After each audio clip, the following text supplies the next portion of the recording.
Donc, vous avez vu l'affiche du Congrès national de pédiatrie qui aura lieu en avril prochain, Société marocaine de pédiatrie avec l'association des pédiatres de Rabat, de l'IP pratique, donc l'APLIP et SMP. Vous savez qu'on essaie de faire un travail important avec le bureau de la SMP pour que la société mère reprenne sa pleine forme, on va dire. Donc on essaie d'organiser, on va essayer d'organiser un congrès intéressant, pratique, et donc il aura lieu en avril à Rabat, et je vous encourage tout le monde à marquer ça sur son agenda, à encourager la SMP et aussi les présidents des sociétés régionales à motiver, on en parlera, à motiver un peu tout le monde. Donc congrès jumelé avec Rabat. Et deuxième petite information, c'est les gens qui partent en TGV demain, qui s'inscrivent sur les navettes au secrétariat pour qu'on puisse leur organiser les navettes entre l'hôtel et la gare. Voilà. Sans plus tarder, je donne la parole à mon ami Si Mustapha Chemlel, avec nous Sid Hello pour modérer cette session. Voilà, Si Mustapha, à toi. Voilà, merci Sir Khalid. Donc on entame cette dernière séance du congrès, d'ailleurs c'est question flash. Et on commence avec la première séance, c'est médicaments en urgence cardiologique, avec le docteur Mrim Besmlali, qui est cardiopédiatre, experte à Casablanca, et elle fait beaucoup de cardio congénital, pédiatrique et cardio-fétal. Donc, tu as la...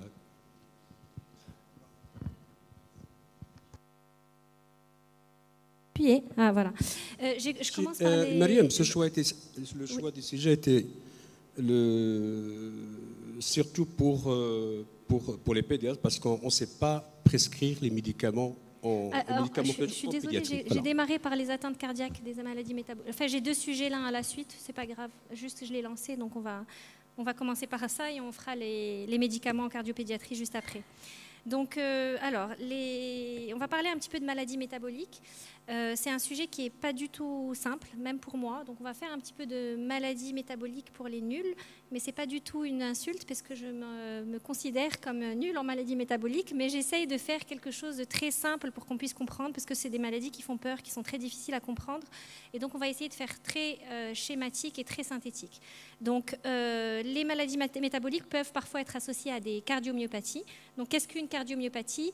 C'est un groupe très hétérogène de pathologies qui vont être marquées toutes par une altération de la structure et de la fonction des parois musculaires des cavités cardiaques. Ce sont des pathologies qui sont plutôt rares, 1 sur 100 000, avec une incidence plus fréquente chez les enfants de moins de 1 an. Alors, il y a plusieurs types de cardiomyopathie, vous avez déjà dû en entendre parler.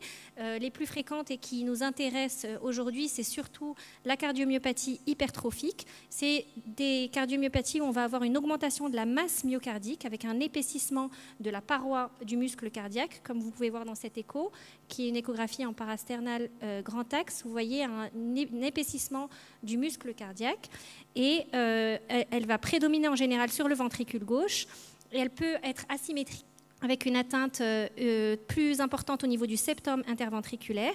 Et les cardiomyopathies hypertrophiques qui sont asymétriques, elles vont plutôt pas nous orienter vers une cardiomyopathie métabolique. Dans les cardiomyopathies métaboliques, en général, ce sont des cardiomyopathies qui sont symétriques.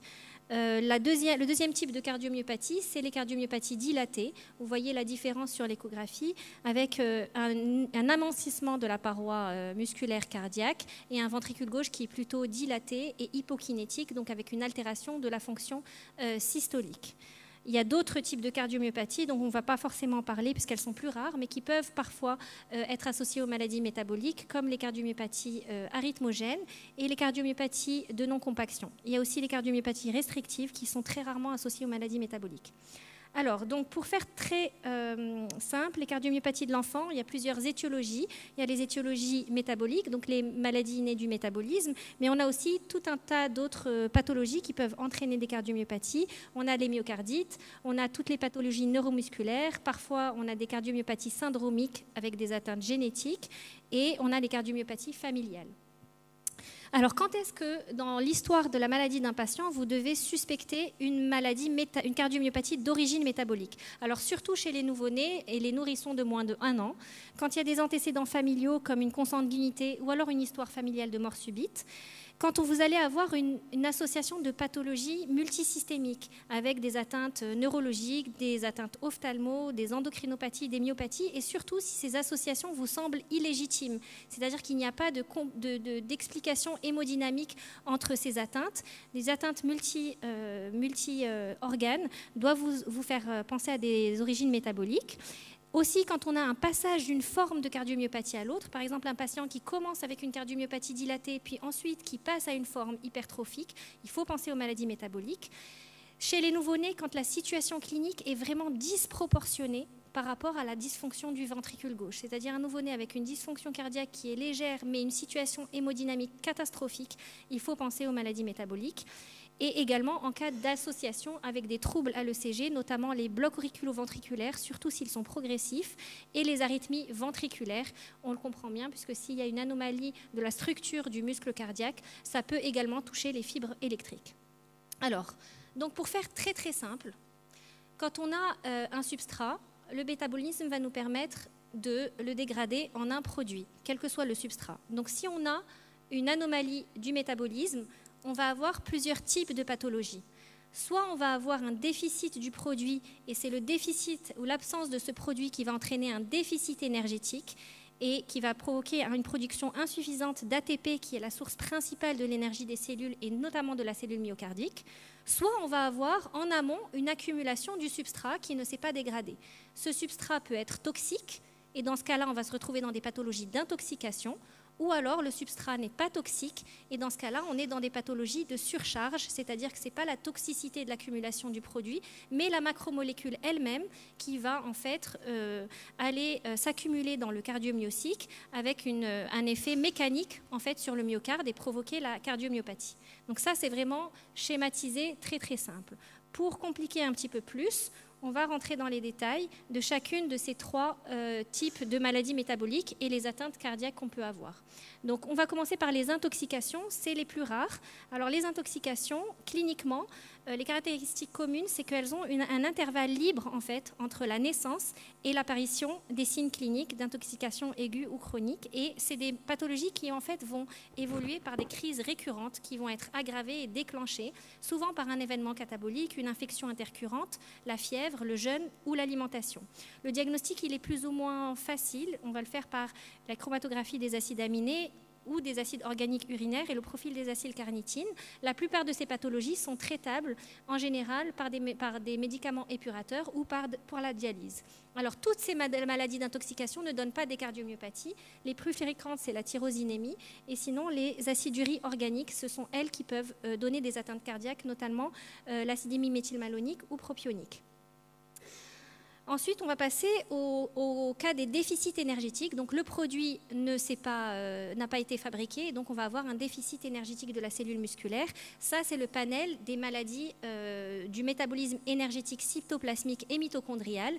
Et ce sont surtout les pathologies mitochondriales qui vont entraîner des cardiomyopathies, notamment les déficits de la chaîne respiratoire et les déficits de l'oxydation des acides gras et des corps cétoniques. Les signes d'appel sont en général des hypoglycémies, des hépatomégalies, une acidose lactique très importante, retard de croissance, une hypotonie, et parfois ça peut même être révélé par des morts subites. Le diagnostic, il est un petit peu plus compliqué, il va se faire par des épreuves fonctionnelles, des épreuves de jeûne ou des dosages enzymatiques. Alors pour comprendre un petit peu ces maladies, vous connaissez ou peut-être vous rappelez de la dégradation du glucose et des lipides qui va se faire en fait dans la cellule et surtout dans la mitochondrie. Donc on va avoir au niveau de la glycolyse et de la bêta-oxydation des acides gras, des dérivés qui sont l'acétyl-CoA, et cet acétyl-CoA va rentrer dans le cycle de Krebs et pour produire de l'ATP. Donc vous imaginez qu'à chacune de ces étapes, s'il y a un déficit d'une de ces enzymes, on va avoir un défaut de production d'ATP, et c'est ce défaut de production d'ATP qui va entraîner la pathologie. Comme par exemple le déficit systémique en carnitine, j'en parle parce que c'est une des rares maladies mitochondriales qui est traitable, qui est liée en fait à un déficit primaire de du transporteur en carnitine et qui va être traité par supplémentation Péros en carnitine. Les pathologies des déficits de l'oxydation des acides gras, qui sont des pathologies qui se révèlent souvent en période néonatale par des détresses neurologiques et cardiaques assez graves, avec des cardiomyopathies très sévères et des arythmies très sévères. Et sinon, vous avez aussi tous les déficits des complexes de la chaîne respiratoire qui vont provoquer en fait des défauts de production d'ATP dans les organes qui sont les plus consommateurs en oxygène, notamment le muscle squelettique, qu'il soit strié périphérique ou le muscle cardiaque, mais aussi l'œil, le rein et le cerveau. Et c'est pour ça que dans ces pathologies, on a souvent aussi des névrites optiques, des atteintes neurologiques ou des atteintes rénales. Enfin, le troisième volet, c'est les maladies de surcharge qui sont dues à une accumulation de macromolécules. Ça, ce sont des symptômes, ce sont des pathologies qui se présentent avec des symptômes qui sont permanents. Il n'y a pas d'intervalle libre, mais ils sont progressifs parce que c'est au fur et à mesure de l'accumulation de ces macromolécules qu'on va avoir une atteinte cardiaque. Et ça, c'est le panel surtout des maladies lysosomales et des glycogénoses qui vont avoir une accumulation de glycogène dans la cellule et qui vont provoquer des cardiomyopathies le plus souvent hypertrophiques, comme la maladie de Pompe. Pour ceux qui ont assisté au cas clinique, on a fait un cas clinique sur la maladie de Pompe, qui est une pathologie qui donne une cardiomyopathie hypertrophique avec un retard des acquisitions et une hypotonie néonatale, et qui est due à une accumulation de glycogène dans la cellule et une cardiomyopathie hypertrophique qui peut être réversible après enzymothérapie, mais dont le pronostic est très sombre, surtout en raison de l'atteinte neurologique. Les mucopolysaccharidoses aussi, ce sont des maladies métaboliques dégénératives qui sont dues à une accumulation dans le lysosome de mucopolysaccharides. Elles sont très hétérogènes, il y en a plusieurs types. On ne va pas tous les évoquer, mais certaines peuvent donner aussi des atteintes cardiaques. Et donc voilà, en fonction de l'orientation diagnostique, on peut avoir certaines maladies qui vont donner des cardiomyopathies hypertrophiques, certaines qui vont donner que des cardiomyopathies dilatées, certaines qui vont donner que des arythmies et certaines qui peuvent donner les deux, comme par exemple le déficit de la bêta-oxydation des acides gras peut donner soit une cardiomyopathie dilatée, soit une cardiomyopathie hypertrophique. Et donc l'orientation diagnostique va se faire en fonction de la présentation initiale du patient. Pile poil. Je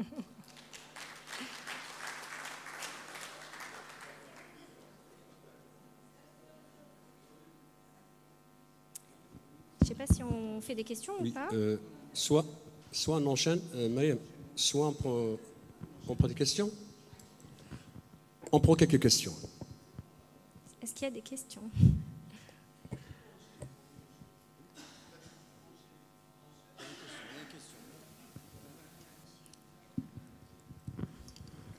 Merci pour cette très belle présentation. Je voulais savoir, où est-ce que vous rangez la myocardiopathie hypertrophique par hypertrophie sectale asymétrique du nouveau-né des mères diabétiques?